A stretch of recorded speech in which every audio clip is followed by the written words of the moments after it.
할렐루야. 오늘 이렇게 말씀의 교제를 통해 만나게 돼서 반갑습니다. 제가 오늘 교회 와서 여러 번 놀랐습니다.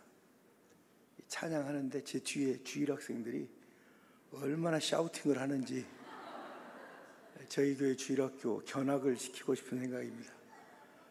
저렇게 뜨겁게 하나님을 찬양하는 것을 보니까 이 교회 다음 세대에 소망이 있다는 생각이 듭니다. 또 하나는 제가 2시에 들어왔는데 3시에 설교를 시작하는 거예요. 깜짝 놀랐습니다. 보통 일반 교회는 지금 설교 끝날 시간이거든요. 그래서 제가 심히 고민입니다. 도대체 얼마나 설교를 해야 잘했다고 할지. 목사님한테 살짝 여쭤봤더니 설교를 30분 정도 하면 된다고 그러시던데, 그래도 될까요? 나는 집에 갈 시간인데 지금. 저는 23년 전에 상무지구 시청 옆에 로뎀교회라고 교회를 개척해서 목회를 하고 있는 강현 목사입니다. 저는 12년 동안 6개 교회에서 부교육자 생활을 했습니다. 그리고 고향에 돌아와서 교회를 개척해보자 하는 꿈과 비전을 가지고 교회를 개척해서 지금까지 열심히 목회하고 있습니다. 우리 문용원 목사님은 최근에 제가 알게 됐습니다. 우리 조성학 목사님은 우리 노예 어르신이셔서 제가 늘 존경하고 가까이서 인사도 하고 그랬지만, 우리 문 목사님은 시찰이 달라서 잘 몰랐어요. 그런데 우연한 기회에 저희가 하고 있는 선교지에 우리 문 목사님 부부가 함께 가시게 돼서 선교 사역지를 같이 돌아보고 저희 신학교 6회 졸업식을 같이 하고 온 것이 인연이 돼서 오늘 해외 선교부 헌신 예배 하는데 저한테 말씀을 좀 전해달라고 그래서 왔습니다. 그래서 사실 오늘 저는 성경을 해석하고 하나님의 말씀을 분석하고 가르치기 위해 온 게 아니라 제가 걸어온 선교의 길에 대해서 여러분과 나누고, 제가 하는 선교가 정답은 아닙니다. 온 웨이는 아니고 더 웨이 중에 하나입니다. 저렇게 선교하는 교회도 있구나 하고 여러분들이 들으시고 참고하시고 또 은혜가 되신다면 저희와 함께 선교에 동참하시면 좋겠다 하는 마음으로 왔습니다. 저는 원래 전도사를 처음 시작할 때 삼포중앙교회라고 저희 고향교회에서 시작했습니다. 근데 그 교회는 오랫동안 보조를 받던 교회였어요. 그래서 선교해야겠다는 생각 자체가 없습니다. 그저 누가 좀 안 도와주나 하는 생각을 하는 교회였어요. 두 번째로는 제가 보성중앙교회에서 2년 동안 전도사를 했습니다. 거기는 읍 단위에 한 150명쯤 모이는 교회였어요. 이 교회 가보니까 선교를 하고 계시더라고요. 그런데 주로 목사님 지인들, 목사님이 아시는 분들에게 조금씩 이렇게 나눠서 선교를 하고 계시는데, 선교의 대부분이 그냥 목사님과의 인맥으로 선교가 되고 있었어요. 세 번째로는 제가 광주의 문흥장로교회라는 교회에서 전도사를 했습니다. 거기는 목사님이 ESF 광주 리더셨어요. 그래서 그 교회는 대학생 선교를 주로 해요. 다른 선교는 안 하고 학생 선교 사역만 하고 있더라고요. 그 다음에 제가 담양중앙교회라고 담양읍에 있는 교회에 가서 전도사를 했어요. 거기는 한 교인 250명쯤 모이는 교회였습니다. 여기는 목사님이 선교의 열정이 엄청 뜨거우셔요. 그래서 교회 안에 153 선교회가 있어요. 153 선교회. 153이 뭔지 아시죠? 그냥 몽땅 전도해버리겠다 이거죠. 근데 이 목사님은 기도하시다가 은혜를 받으셨는데 어떻게 받았냐? 세계 153개국의 선교사를 다 연결해서 도와야겠다 이렇게 하신 거예요. 그래서 제가 전도사로 있을 때 항상 목사님이 저를 갈구셨어요. 네. 왜냐하면 대부분 선교사님들이 뭐 중국이나 필리핀이나 이런 나라에는 여러분이 계신데 세계 153개국을 찾아서 선교사를 도우려면 힘들어요, 안 힘들어요? 부지런히 찾은 것이 40몇 개 찾았어요. 그런데 문제는 그냥 여러 나라에 보냈다는데 의의가 있는 거예요. 그 선교사님들이 와서 선교 보고도 잘 안 하고 어떻게 선교하는지도 교인들은 전혀 몰라요. 그러다가 제가 여기 서광교회라고 광주에서 상당히 유명한 교회죠. 거기서 부목을 했습니다. 2년 했는데 그 교회는 선교를 하면 3년씩만 해주더라고요. 3년씩. 어떤 선교사든지 선교를 하면 3년 동안 도와주고 3년 지나면 또 바꿔. 또 바꾸고 또 바꾸고 그래요. 그래서 선교사님들이 저한테 목사님 우리 선교지 형편이 변한 게 없는데 갑자기 선교를 끊으시면 어떡합니까? 또 이렇게 항의하신 분도 있고 그랬어요. 그리고 제가 마지막으로는 서울의 목양교회에서 부목사를 3년 했는데 거기는 선교원금을 내면 목사님이 이 선교를 하시는데 목사님이 그 문서 선교하는 자기가 책 만들고 이런 데 하셨거든요. 근데 선교원금이 주로 글이 들어가요. 해외 선교를 하는 게 아니라 교인들은 그걸로 선교한 줄 아는데 선교원금이 정작 해외 선교사들에게는 안 가더라고요. 근데 제가 거기 있으면서 빌라델비아 선교회라고 하는 사단법인 선교회 사무국장을 겸임했어요. 그리고 거기 1년이면 한 100가정 정도의 선교사님들이 선교사 안식관이 있었는데 안식관에 오셔서 짧게는 한 달, 길게는 석 달씩 한국에 들어와서 머무르실 데가 없으니까 선교사님들이 우리 게스트하우스를 이용해서 이렇게 사셨어요. 방이 한 16개 정도 있었는데 1년이면 한 100가정 정도의 선교사님들이 한국에 들어오시면 제가 송파구에 있는 그 안식관을 운영을 했었습니다. 그러면서 선교사님들하고 제가 많은 대화를 해봤어요. 많은 대화를 해봤어요. 그러면서 제 마음속에 나름대로 선교에 대한 기준과 비전이 생겼습니다. 그래서 제가 교회를 개척하러 광주에 내려왔을 때 저는 개척하자마자 선교를 시작했습니다. 개척교회니까 제가 금남로의 황복집이라고 식당 방에서부터 시작했거든요. 교인도 없고 헌금도 안 나오니까 처음에 선교를 국내 선교, 해외 선교 그래가지고 섬에 있는 목사님 돕는데 5만 원. 해외 선교, 그래서 제가 옛날에 알았던 러시아 선교사님에게 5만 원. 그래서 5만 원, 10만 원 갖고 선교를 시작했어요. 저희 어머니가 저 개척할 때 도와주셨는데 저한테 그래요. 강 목사, 우리가 얻어쓰게 생겼는데 뭔 선교를 한다고 하냐. 우리가 거지같이 지금 막 시작해서 아무것도 없는데 그래요. 그래서 제가 그랬어요. 교회의 목적은 복음을 전하는 것이고 선교하는 것이다. 제가 교회를 개척할 때 선교의 비전이 없고 복음의 비전이 없으면 교회를 개척할 필요가 없는 겁니다. 그래서 그렇게 시작했어요. 저는 선교의 가장 핵심 가치는 영혼 구원에 있다고 믿습니다.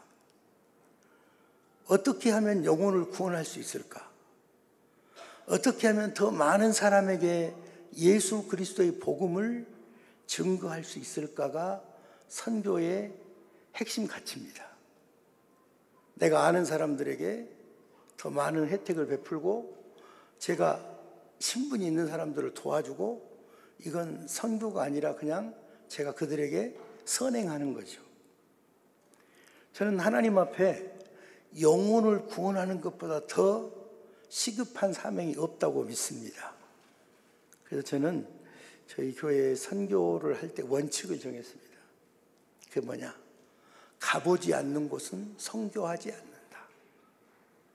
우리가 직접 가서 우리에게 하나님이 어떤 일을 맡기시는지 보고 와서 거기에 필요한 하나님이 내게 명하신 선교를 해야 되겠다. 그렇게 생각해요. 저희 교회는 큰 교회가 아니고 한 100여 명 모이는 교회입니다.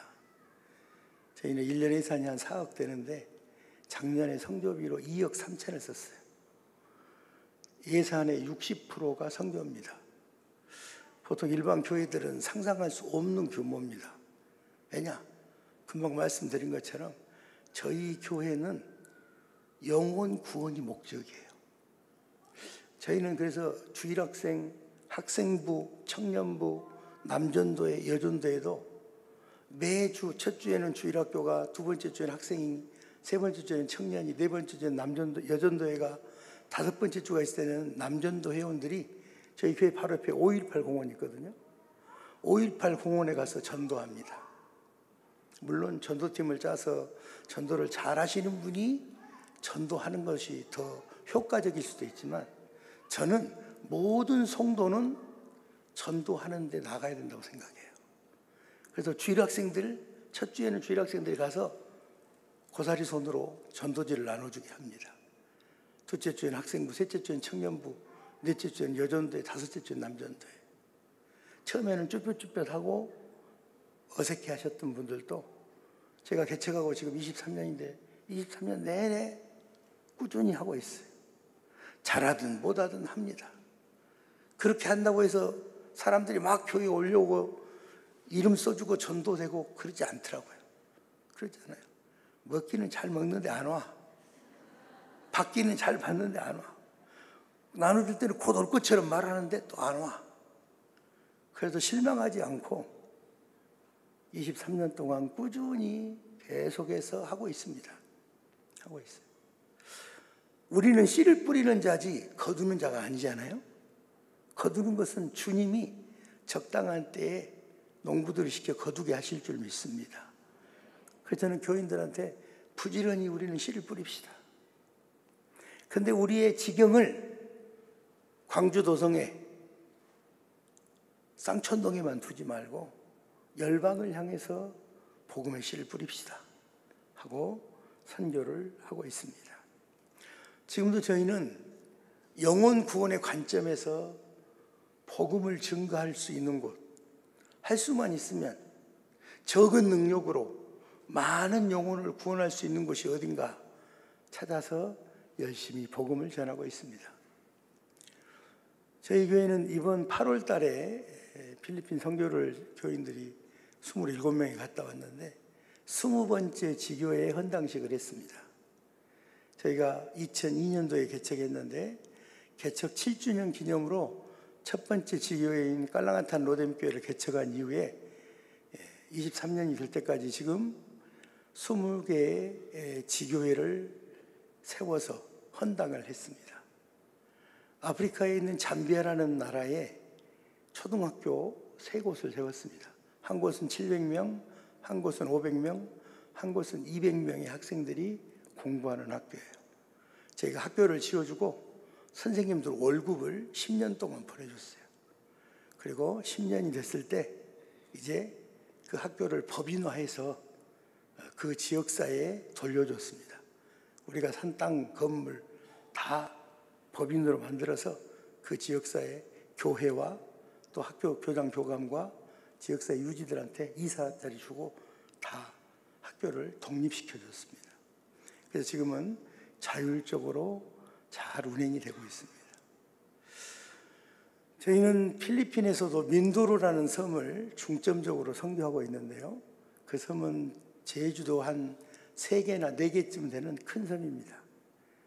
인구가 한 150만 명 정도 삽니다. 근데 그 섬 한가운데로 큰 산맥이 있어요. 롤링 산맥이라고. 제일 높은 산은 2,900m 정도 됩니다. 백두산보다 높은 산이 그 섬 가운데로 쫙 지나가요. 그래서 동쪽과 서쪽이 완전 다릅니다. 여러분이 알고 있는 필리핀 사람들은 일반적으로 필리피노라고 부릅니다. 그 사람들은 스페인 이후로부터 405년, 500년 되도록 식민지 기간 동안에 약간의 혼혈이 된 사람들입니다. 근데 저희가 주로 사역하고 있는 분들은 망이안이라고 하는 원주민들이에요. 이분들은 교육 혜택도 잘 못 받고 산속에서 사는 원시적으로 사는 분들이 많습니다. 저희 교회에서는 그런 분들을 위해서 땅을 사서 정착촌을 세워주고 거기 한 곳에 교회를 세우고 교회 주변에 집을 지어서 살도록 해줍니다. 그래서 그곳에서 글을 배우지 못한 분들에게 글을 가르치고 그렇게 해서 개화시킨다고 할까요? 그렇게 사고했어요. 좋은 점은 뭐냐? 교회를 세우고 정착촌을 하나 세우잖아요. 교인 100명 전도는 일도 아니에요. 교인 100명 전도하는 건 일도 아니야. 왜냐? 전기가 안 들어와요. 그래서 맨 얘기만 나요. 한 가정이 보통 7명에서 10명입니다. 그러니까 12가정만 들어오면 교인 100명은 금방 채워요. 지금도 끊임없이 애들이 태어나고 있어요. 근데 그 아이들이 원래는 산속에서 원시인처럼 살아요. 옷도 안 입고. 근데 교회가 들어가고 하나님의 말씀이 들어가고 찬송이 들어가면 변화됩니다. 그래서 우리 교인들은 매년 2번 여름방학 때 겨울방학 때 이렇게 선교를 가는데요. 가서 보고 되게 은혜를 받고 옵니다. 왜냐하면 올해 가보고 내년에 가보고 또 그내년에 가보면 변화되는 모습들이 보여요. 그래서 그 모습을 보고 기뻐서 또 가고 하는 것이 이렇게 선교를 열심히 하게 됐습니다. 아프리카에 우리가 학교를 세운 것도 저희 교회가 학교를 세울 만큼 역량이 있는 교회가 아니에요. 그 정도 재력도 없고. 사실은 저는 50대 중반인데 저희 어렸을 때는 학교에서 급식방을 나눠줬어요. 좀 나이 드신 분들은 아실 텐데 급식방을 일주일에 한 개씩 나눠줬어요. 그럼 그것이 얼마나 맛있는지 몰라요. 예. 그래서 아프리카의 선교사님이 선교 후원을 부탁하길래 제가 어렸을 때 먹어본 급식빵이 생각나서 선교사님에게 선교사님 저희 교회에서 일주일에 한 번 정도 급식빵을 먹을 수 있게 후원해 볼게요.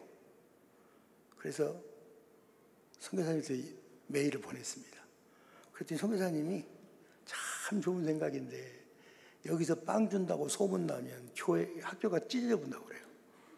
동네 어른들까지 다 와서 줄 서 있다는 거예요. 줄 때까지.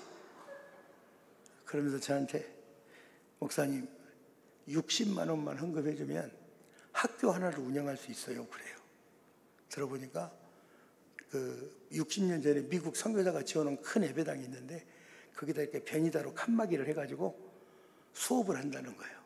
그래서 선생님 4사람 월급만 주면 오전반은 저학년, 오후반은 고학년 해가지고 오전반, 오후반으로 하면 학생들을 공부를 시킬 수가 있고 수업을 할 수 있는데 선생님 한 사람 월급이 15만 원이면 된다고. 저보고 60만 원만 주시면 제가 학교를 하나 운영할게요. 그래요. 그래서 원래 빵값은 30만 원이었는데 2배로 늘었어요. 교인들하고 제가 상의를 했습니다. 이렇게 하면 공부를 시킬 수 있다는데 그랬더니 교인들이 목사님 한번 해봅시다 했어요. 대신 우리가 기독교 학교니까 수업을 하기 전에 30분씩 매일 성경이라는 영어 성경 교재가 있어요. 데일리 블레이드라고. 그 성경 교재로 선생님들에게 선교사님 일주일씩 가르쳐요. 그러면 선교사님이 가르치면 그 선생님들이 듣고 배워서 학생들에게 가서 잠베어 그 사람들 언어로 성경 공부를 30분씩 하는 거예요. 그리고 일주일에 성구 하나씩 암송을 시켰어요. 그렇게 해서 학교를 시작했습니다. 그런데 이게 점점 학생들이 많아지는데 이제 돛대기 시장이 된 거예요. 벤이다 하나 놓고 수업을 하니까 교실이 하나잖아요. 예배당 하나니까. 그래서 선교사님이 또 연락이 왔어요. 목사님, 도대체 수업이 안 됩니다. 애들이 적을 때는 수업이 됐는데 애들이 점점 많아져가지고 학생이 150명, 180명 되니까 이제 수업이 안 된다는 거예요. 그래서 교실을 좀 지어주라고 그래요.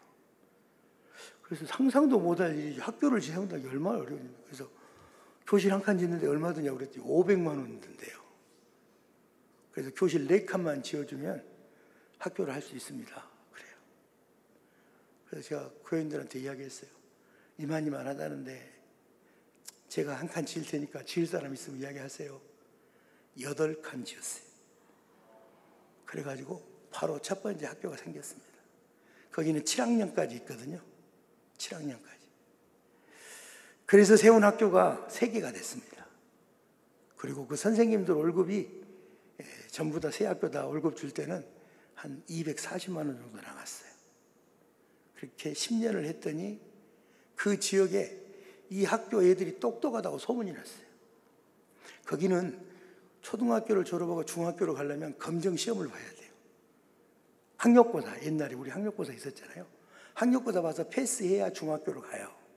근데 평균 합격률이 60%대예요. 저희 학교는 몇 프로겠어요? 몇 프로? 90%? 믿음이 좀 약하네. 98%예요. 98%. 원래 100%인데 2학기 때 전학 온 놈이 하나 있었어. 원래 100%인데 2학기 때 전학 온 놈이 하나 있었어. 소문 듣고. 그래가지고 98% 됐어요. 심지어는 저희가 잠비아의 은돌라라는 지역인데 은돌라 교육청에서 감사가 나왔어요. 도대체 너희들은 어떻게 가르치는데 애들이 이렇게 공부를 잘하냐. 우리 선교사님이 자신 있게 했어요. 30분씩 성경 공부합니다. 일주일에 성경 한 절씩 암송시킵니다. 저희가 그래서 학교 방문하잖아요. 그러면 애들이 와서 저보고 막 뭐라고 해요. 근데 걔들은 잠배어라고 자기들 말을 써요. 제가 알아먹겠어요? 못 알아먹겠어요? 하늘은 난 처음에 나보고 반갑다고 고맙다고 그런 말인 줄 알았어. 나중에 들어보니까 그들이 지금까지 암송한 성경을 나한테 말하는 거예요. 성경 암송한 걸 나한테 와가지고 내가 이제 지금들 이사장이잖아요. 여러분이 저를 우습게 보시면 안 돼요. 제가 이사장입니다. 이사장. 그러니까 이 학생들이 제가 오니까 너무 좋아가지고 저한테 저들이 그동안에 암송한 성경을 잠배어로 막 외워요. 그거 보고 있으면 눈물 나요.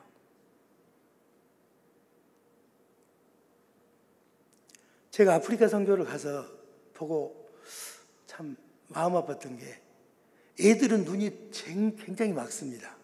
애들은 눈이 초롱초롱해요. 근데 청소년 중학교 고등학교 나이만 되잖아요. 눈들이 다 흐리멍텅해져요. 왜냐? 꿈이 없어요. 꿈을 꿀 수도 없고 우리처럼 공부 열심히 해서 성공해서 어디 취직해서 이런 생각이 있잖아요. 그 나라는 직장도 없고 취직할 데도 없고 자기 재산도 없고 그러니까 꿈이 없어요. 어렸을 때는 그냥 놀고 까불고 하는데 어느 정도 철이 들기 시작하면 꿈이 없어요. 그래서 제가 학교를 3개 세우고 선교사님이 또 다른 학교도 3개 세우시고 6개 학교를 우리가 로뎀 재단에다가 더 묶어서 한 학교로 로뎀 법인으로 묶어놨었는데 그 6개 모든 학교의 교훈을 제가 예수가 희망이다로 정했어요. 예수가 희망이다. 희망이 없는 너희들, 너희 나라의 상황이나 너희 주변의 환경이나 너희 부모님 보면 희망이 없지만 예수님 보면 희망이 있다. 그래서 하나님 말씀을 가르치고 예수님이 희망이라고 가르쳤어요. 그래서 1년에 1,500명씩 얘들을 지금도 공부시키고 있습니다. 교회가 해야 될 일이 뭐냐? 영혼 살리는 거예요. 영혼을 살리는 가장 효과적인 방법이 뭐냐? 첫째는 교회 세우는 겁니다. 교회만 세우면 그 교회에서 하나님의 자녀들이 자라나요. 근데 중요한 게 뭐냐? 건물을 세우는 게 교회 세운 게 아니에요. 여러분이 아시는 것처럼 교회의 참된 의미는 뭐예요? 교회 건물입니까? 아니죠. 예수를 주로 시인하고 고백하는 신앙인의 공동체가 교회죠. 그래서 저희는 교회를 지을 때도 그냥 예배당 건물 짓는 데 치중하지 않습니다. 저희 교회 같은 경우에는 교회를 많이 세우고 이렇게 있기 때문에 주변에 다른 목사님들이 저한테 강 목사, 우리 교회도 교회 하나 짓게 소개해봐. 얼마 들어? 이렇게 물어보신 분들이 많아요. 근데 저는 죄송하지만 그 목사님들이 그렇게 말하면 목사님, 신학생부터 키우세요. 신학생부터 키우세요.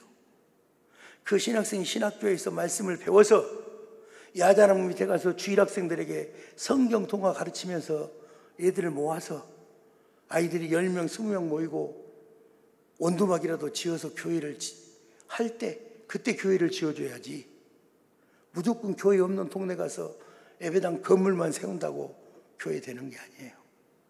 그래서 제가 우리 집사람한테 가끔 욕을 먹습니다.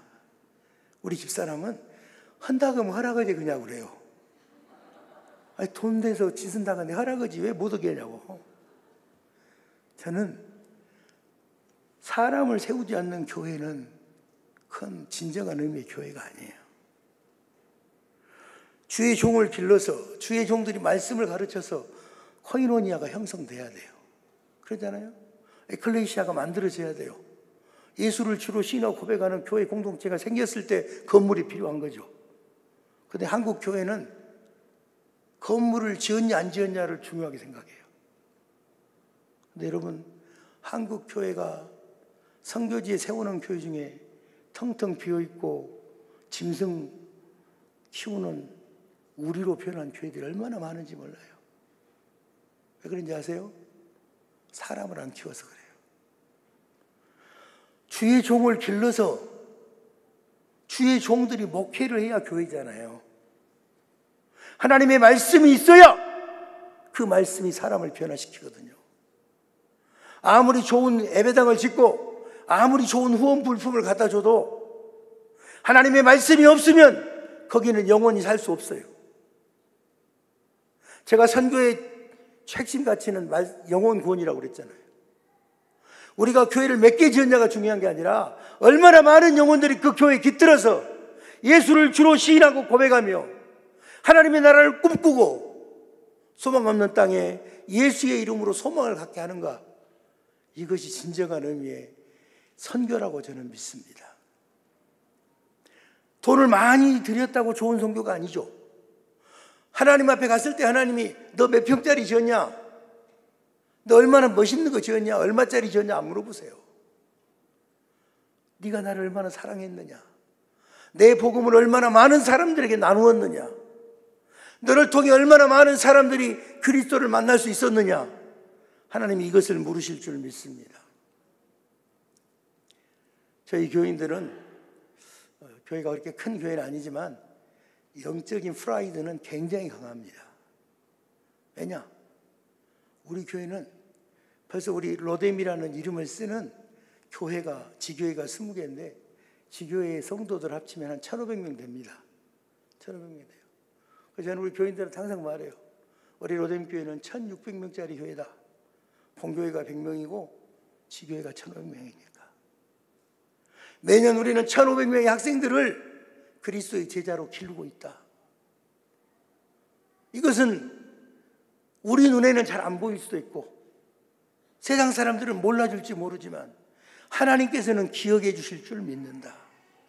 너희를 통해 많은 영혼이 옳은 대로 돌아오게 하고 그리스도에게로 돌아오게 했으니 우리가 심은 이 씨앗이 반드시 영혼의 열매를 맺게 되고 하나님은 그것을 우리의 상급으로 인정해 주실 줄 믿습니다. 오늘 설교 제목이 뭔가요?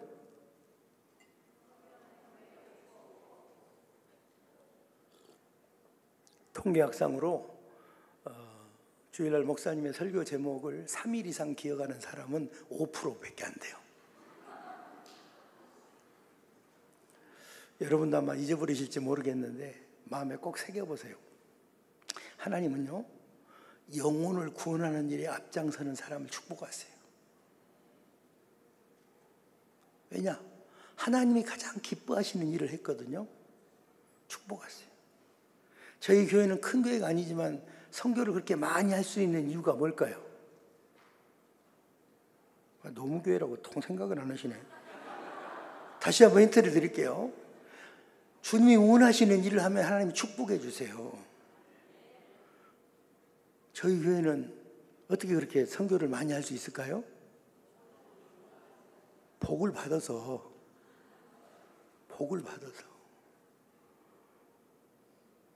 우리 교회 교인들이 한 50가정 못 돼요. 근데 원룸 건물주가 14가정이에요. 우리 교회 청년들 중에 카페 사장이 3명이나 있습니다.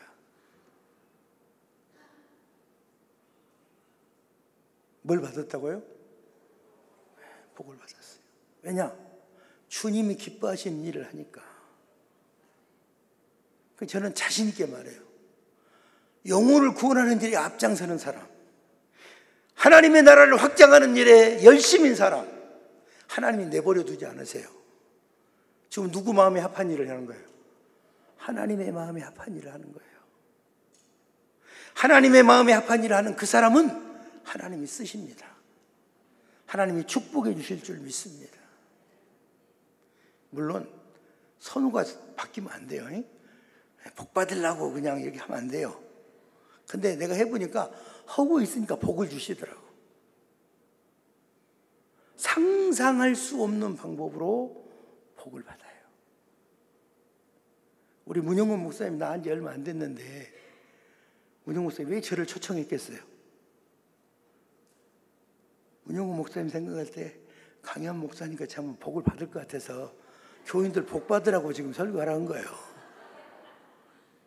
여러분은 목자의 마음을 잘 몰라요. 목사는요, 어디 좋은 거 있으면 교인들하고 나누고 싶어요. 복 받을 만한 일 있으면 교인들한테 가르쳐 주고 싶어요.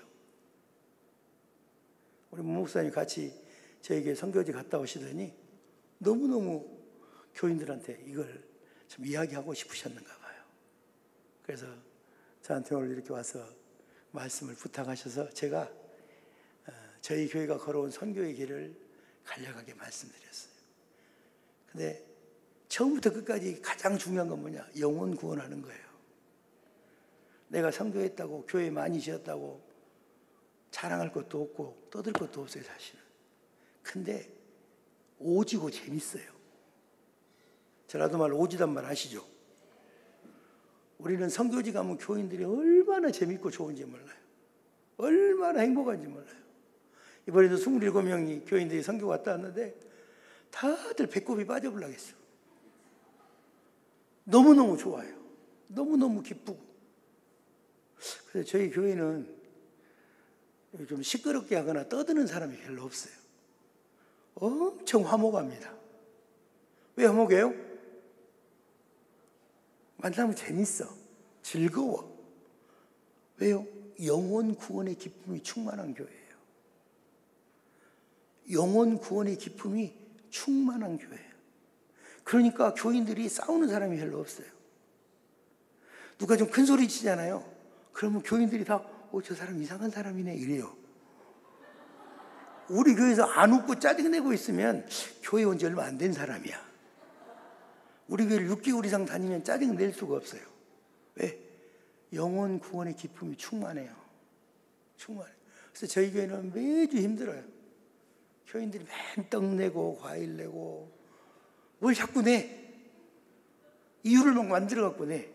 우리 아들이 이번에 상 받았다고 내고 우리 딸이 뭐 시험 못 봤다고 내고.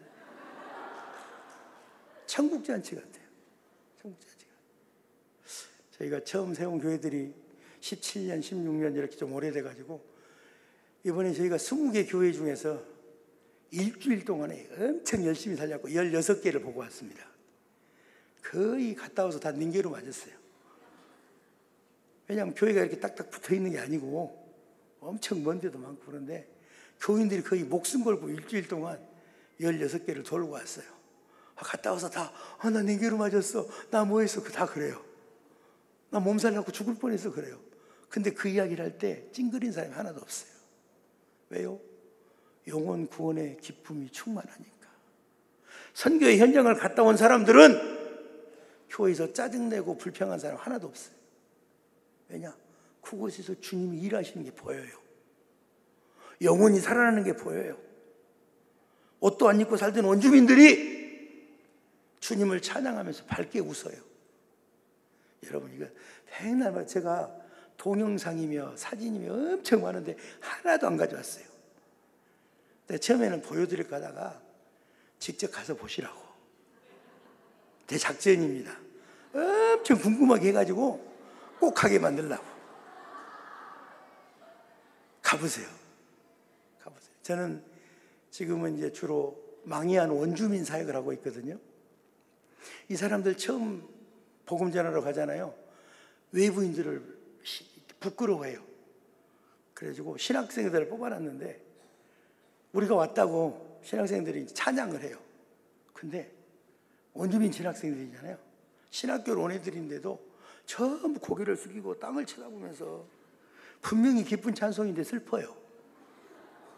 왜냐하면 이 사람들은 어렸을 때부터 미디어에 전혀 접촉이 안 됐기 때문에 음악 이런 게 전혀 안 돼 있어요. 들어본 적도 없고 산속에 살았기 때문에 찬양 같은 걸 몰라요.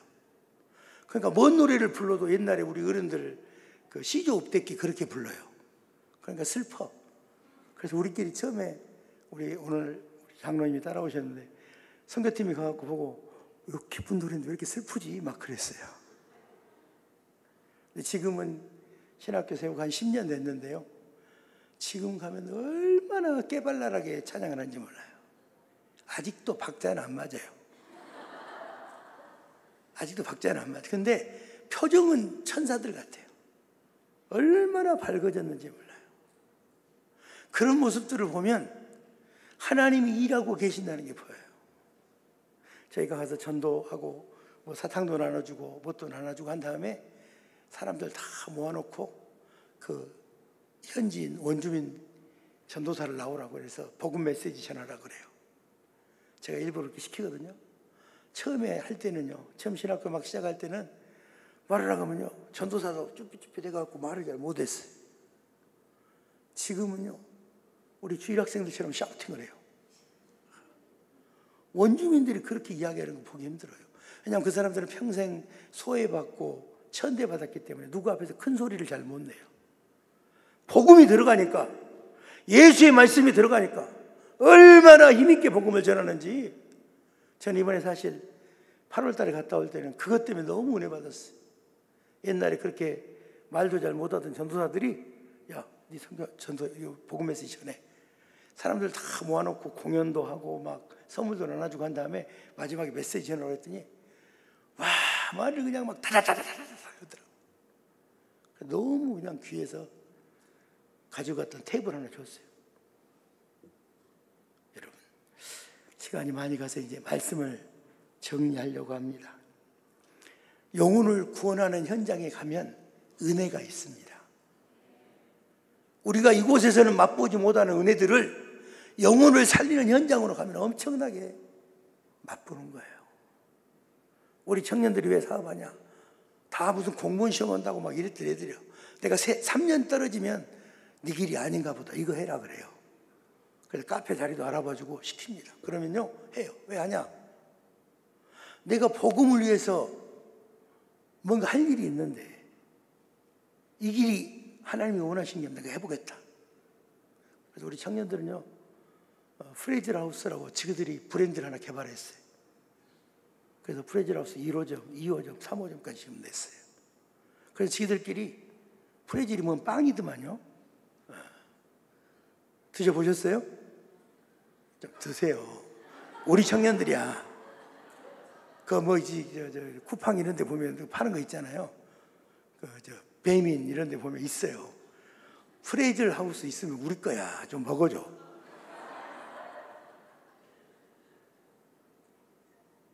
선교 기업으로 키워요. 하루에 50만 원씩 팝니다, 지금. 그래서 선교해요. 목사님, 저도 열심히 해서 하나님의 교회를 세우고 싶어요. 그런 청년들이 많아요. 여러분들도 선교의 축복을 누리시기 바랍니다. 영혼을 살리는 일에 열심을 내세요. 이 교회도 물론 열심히 전도하겠지만 한 달에 한 번은 그래도 전도지 들고 가서 어디 가서든지 전도하세요. 해외 선교만 하라는 게 아니에요. 내 교회에서도 한 달에 한 번씩은 전도지 들고 나가서 어디 가서든지 하세요. 하세요. 여기는 공원이 바로 옆에 있어가지고 전도하기 참 좋겠던데 그러잖아요. 여러분들도 영혼 살리는 하나님의 사람들이 되시기를 바랍니다. 그 일에 열심을 낼 때 하나님이 여러분의 삶을 책임지십니다. 여러분의 자녀들까지도 책임지세요. 여기 지금 주일학생들이죠, 뒤에. 예, 참 꿈이 있는 주일학생들이에요. 예, 우리 주일학생들 가운데 선교 가본 사람. 야, 2명 가봤어? 3명 가봤어? 잘했어. 몇 살 때 갔어? 잘 몰라? 우리 교회는 4살 때부터 다닙니다. 우리 장로님 딸이 코로나 해가지고 못 가고 6살 때 처음 갔어. 그랬더니 주일학생들 지들끼리 쟤는 조기교육을 못 받아가지고 성교를 6살 때 다 갔다고 막 그러더라고. 우리 교회는 4살이면 성교하러 가요. 이해가 안 되시죠? 근데 영혼 구원의 열정을 가지고 복음 중심의 교회가 되면 온 교회가 다 미쳐갖고 그렇게 해요. 그러니까 즐겁고 기뻐요. 예수에 미치면 즐겁습니다. 영혼을 살리는 일에 미쳐보세요. 그러면 하나님이 여러분의 삶을 즐겁게 해주실 줄 믿습니다. 기도하겠습니다. 좋으신 하나님 아버지, 은혜를 감사합니다. 참담 계자식 교회가 영혼을 살리는 귀한 교회인 줄 믿습니다. 지금까지도 이 지역의 많은 영혼을 살리는 데 힘쓰고 있었는데 해외 선교부가 앞으로 더 많은 비전을 갖게 하시고 열방을 향해 복음의 지평을 넓히며 영혼을 살리는 귀한 일에 헌신하는 교회로 쓰여지도록 축복해 주옵소서. 걸어가신 예수님의 이름으로 기도드리옵나이다.